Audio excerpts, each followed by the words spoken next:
Hai, bismillahirrahmanirrahim. Assalamualaikum warahmatullahi wabarakatuh. Mudah-mudahan suara saya kedengeran ya. Saya Siti Hoirunisa, tinggalnya di Samarinda, Kalimantan Timur. Nah, saya mau ucapin banyak terima kasih kepada Pak Ardi Kurnia karena konten-konten beliau jadi banyak bermanfaat buat saya, juga keluarga dan teman-teman.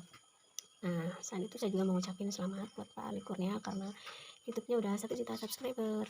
Kalau boleh saya berbagi, saya pertama kali tahu konten beliau atau YouTube beliau itu di akhir tahun 2019.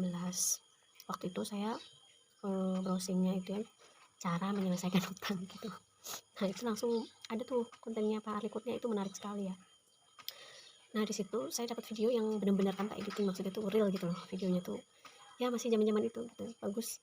Meskipun gak ada editannya dan lain sebagainya, itu tetap yang penting itu isinya gitu kan, isi kontennya itu sangat jelas sekali. Jadi dari situ saya baru tahu kalau menyelesaikan hutang itu ya sesederhana itu gitu, meskipun pusing tapi kayaknya jadi kayak jelas, terus kita tuh jadi lebih fokusnya itu terarah. Contoh misalnya kan dengan konsep tenangnya itu yang pertama, terus yang kedua dengan ini ya, melis aset, terus juga melis hutang-hutang. Kemudian dari hutang itu kita tahu kalau di bawah 100 itu berarti fokusnya ke nambah pemasukan. Kalau misalnya hutangnya di atas 100 sampai 1 M berarti nambah di stop pengurangannya, pengeluarannya kayak gitu kan. Terus kalau misalnya di atas 1 M ya menyelesaikannya dengan cara jual sebagian aset ya. Ya bisa jadi yang menyelesaikan hutang-hutang itu tuh bukan dari pemasukan kita gitu loh, bisa jadi ya dari aset-aset itu tadi gitu. Kalau misalnya gitu ya. Ya pasti dari situ saya jadi lebih fokus, jadi terarah gitulah dalam menyelesaikan hutang. Kemudian terus baru tahu juga kalau misalnya kita mau usaha itu harus tentukan dulu profitnya. Dari situ bahkan waktu saya infokan ke teman-teman gitu ya tentang cara-cara ini, mereka tuh kaget gitu loh, kok bisa bisa ya kalau misalnya kita mau usaha terus kita tentuin dulu profitnya yang kita mau berapa ya. Jadi kayak aneh gitu, kayak terasa tabu, karena memang itu paling beda loh menurut saya. Jadi kontennya beliau itu yang waktu itu benar-benar transparan. Terus kalau emang beliau nggak suka ya benar-benar beliau sampaikan gitu, apa yang salah apa yang benar tuh benar-benar disampaikan semuanya, tidak ada yang ditutup-tutupin gitu. Terus jadi waktu itu saya sendiri juga sebenarnya kaget sih, oh gitu ya bisa ya kalau misalnya kita mau usaha terus kita tentukan profitnya dulu maunya berapa, dimulai dari hitung pengeluaran kita dulu berapa sebulan, baru kita tentukan berapa maunya. Kemudian dari situ kita pilih tuh mau usaha apa, mau ngerjain apa ya, dari hasil list tadi kan, dari hitungan tadi. Nah dari situ saya jadi paham gitu loh,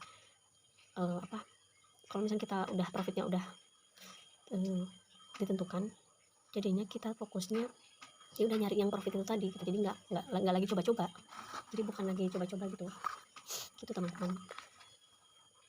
Terus kita tuh jadi fokusnya ke nyari yang gimana sih caranya supaya dapat profit itu gitu. Nah udah habis itu kita langsung ngerjain itu aja gitu sampai dapat gitu. Dan itu memang worth it sekali buat saya gitu. Terima kasih Pak. Nah kemudian selain itu saya juga suka dengan konsep tenangnya gitu, meskipun kadang tuh orang-orang kalau misalnya yang punya utang banyak itu kan jadi kayak pusing banget. Nah begitu tahu konsep beliau itu jadi lebih terarah, terus lebih fokus menyelesaikannya. Dan ya memang harus seperti itu gitu, jadi lebih kembali ke Allah ya.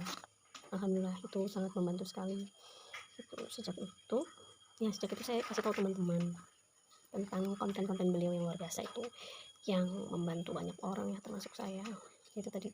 Jadi dari situ saya nggak main-main lagi kalau misalnya mau usaha apa itu, nggak lagi minjem-minjem misalnya, karena udah tahu kalau misalnya kita mau usaha terus modalnya itu minjem, itu justru awal dari kegagalan tuh ya di situ gitu. Nah saya baru tahu.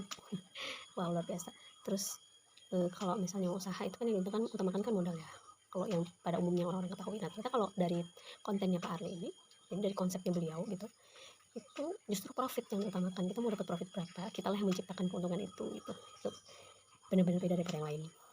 Terima kasih banyak Pak Arli sudah membagikan ilmunya, semoga bermanfaat, semoga berkah buat semuanya dan jadi amal jariah, serta semoga Allah mudahkan juga urusan Pak Arli sekeluarga baik di dunia dan juga di akhirat. Sehat selalu, dadah, assalamualaikum.